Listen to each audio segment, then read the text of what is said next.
and to Mr. Hennicke. Why did you choose André Hennicke as the Father Superior? And the question to Mr. Hennicke, your Italian sounded very convincing. How did you learn Italian so well? Why André Hennicke? This is a very particular thing. We wanted to have an actor not from Northern Europe. I know that you don't consider yourselves of being Northern European, but rather Central European, but we want someone from Northern Europe.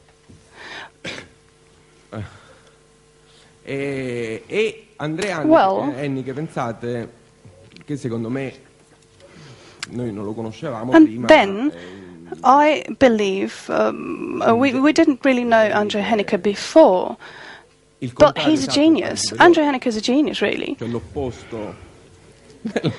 Especially when he plays Diablo. And his role is very complicated in Italian. He played a very complicated role, and only an artist can do this complicated role. We went to Venice in order to prepare the movie. We had several actors with us, and thanks to the assistance of Maria Giannani, who really wants to do it this way. We said, okay, maybe we should go for an Italian. We contradicted ourselves. We wanted a foreigner, and then we said, no, an Italian, and he said no. He went to Venice and we met. And, I have to say, I immediately saw that André can absolutely represent what we needed for this role, and even more. He could even go beyond, even more that we hoped for. André has a whole body that represents movie. The whole body and face is perfect for cinema. Apart from the fact that maybe this is not intended by himself. And as far as the Italian language is concerned, he obviously needed to study the Italian text, the script, without speaking the language at all.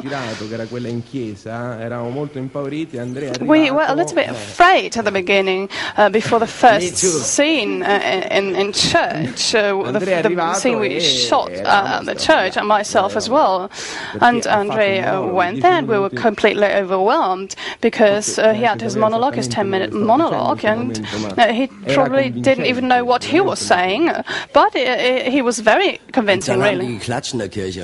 And they applauded in church, and this is not really possible. I have to say, I'm probably the only one in the room who has not seen the movie so far. I haven't got a clue. Maybe it's not even a good movie. I don't know. No, sorry, it was a joke.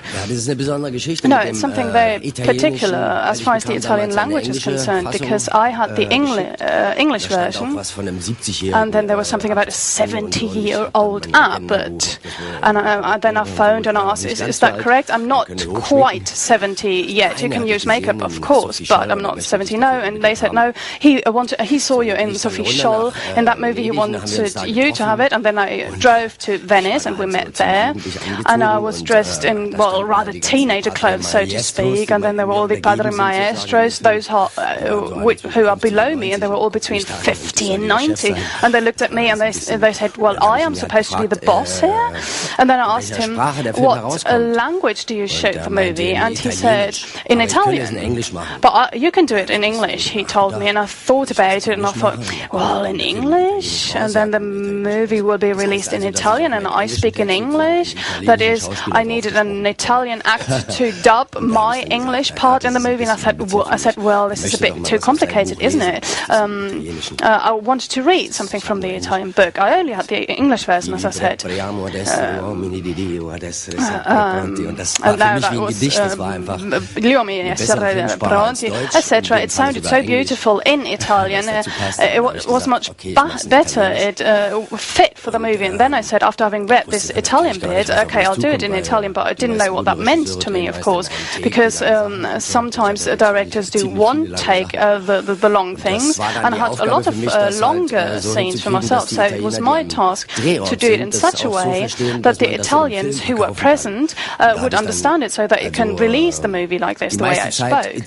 So most of the time, Venice is a beautiful city, you can go out in the evenings, but I didn't have the time because I was busy studying Italian all the time, and we didn't discuss the fact if I could do it or not. He didn't ask me, okay, let me listen to your Italian. I just said, all right, I'm in, I'll do it. And there was this great scene in the church at night, 50 novices in the pews and 50 people with camera and everything, the whole crew. And then it was up to me for the first time to present my Italian language, and Saverio went to me and said, okay, you'll do it like this. If you don't feel comfortable, then we do 3 sentences and then break, etc. And I said, okay, trust me. And then we did a rehearsal, and somehow it worked.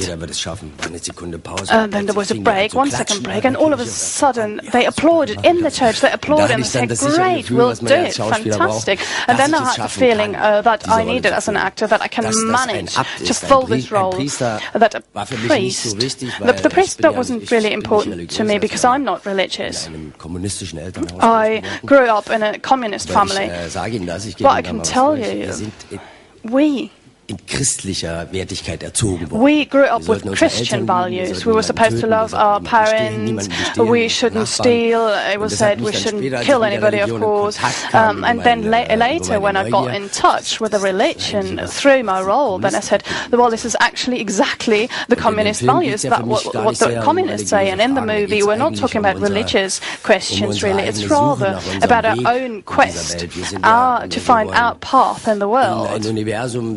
Because we are in a universe of contradictory thoughts and feelings, and we always have a fight between the superior and the banal. This is our daily fight between what we want and what we get at the end of the day. This is the discrepancy we have to overcome. That is, we always have to accept the banal, but we should never lose our ideals. And this is something I would summarize with the term human dignity. It is up to us to lead our life, and we've got various models at our disposal, because there are also various religions, all have one God. I believe in the light. Where is the light for ourselves? Why are we here? Können wir denn unseren Trieben eigentlich so folgen, and can we follow our instincts without God? Because if there's no God, we can do whatever we want to, but we live together, we live in a society, and there are rules in the society, and most of the time these rules, the rules are predominantly Christian ones. So we need to find a balance between what we want and what we get, and if we manage to do this, then we find dignity in our life, and we can manage to live our own lives. Yes, I think there's another question over there, and then we've got time for more couple of questions. Thank you very much. I've got 3 questions to the director and also to the actors. My first question is, I was reminded of the documentary movie Die große Stille bei Friedrich Dönnecker in your aesthetics. Have you seen this movie before? That's my first question. Second question is, I think you showed this religious otherworld, the counterworld. You did this fantastically with all its particularities, with all the nuances, the homosexual nuances, also the religious questions, the question about God, etc. Why did you do this? Why did you want to shoot such a movie? In a time where less and less of these seminars and less of these institutions. And the last question, I'm referring to 2 motives here. There's one thing I haven't quite understood. There was this dying young man in the movie, and your movie ends with a kiss. This is a strong connotation. Maybe people are brought to think about the Judas kiss, or I am able to love. I don't know. Maybe you would like to say something about these 2 aspects.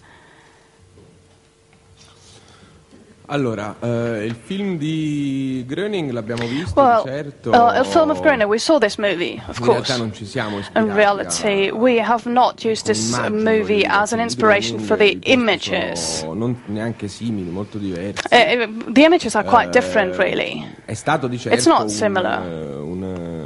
un film che naturalmente fa parte di questo film. This movie was also part of it because of our movie, because we've seen it. Il grande silenzio. The big silence is an important thing. Perché no? Nel senso Why this movie? Why not? Sì, non ci sono più queste istituzioni, non è. There aren't these solutions any longer. There's not this lei non vive in Italia. daily thing. Per noi è diverso. To us, it's probably different. Però, ripeto, but I can only repeat myself. The questions that the people ask themselves, the characters ask themselves, is looking for places in the monastery. There is this search in the monastery, and if you try to find a position there, then everybody tries to withdraw himself in there. It's not anachronistic any longer, and these are absolute questions that are asked. There is not a specific moment in time when you ask specific questions, but these questions have existed since the beginning of mankind. And this is why the movie is not anachronistic, really, but rather very topical. And as regards the kiss, that's rather the contrary of the kiss you refer to. It's a Christian kiss. The Judas kiss was interpreted in different manners, and everybody can interpret it in different ways. The kiss, for me, is a gesture for love. It's a gesture by Zanna. È un invito all'amore, dopo le parole del padre in superiore, allusion to Dostoevsky. Sono anche comprensibili, come quelle del grande inquisitore, ma it's a symbol for love towards the abbot as the Father Superior. Ricordare al grande inquisitore, and this is what the Inquisitor does in Dostoevsky's novel. In this case, it is Andrei that's a reminder, so as not to forget love, and this should also be the basis for decisions. Nel momento in cui sta prendendo delle decisioni. Which, in this case, in a movie, has to be taken by Andrea in the movie. We can discuss the kiss now for hours on end, really, and we can have a lot of different interpretations. But as far as I am concerned, and our intentions are concerned, this was exactly the opposite of the other kiss you referred to. Yeah.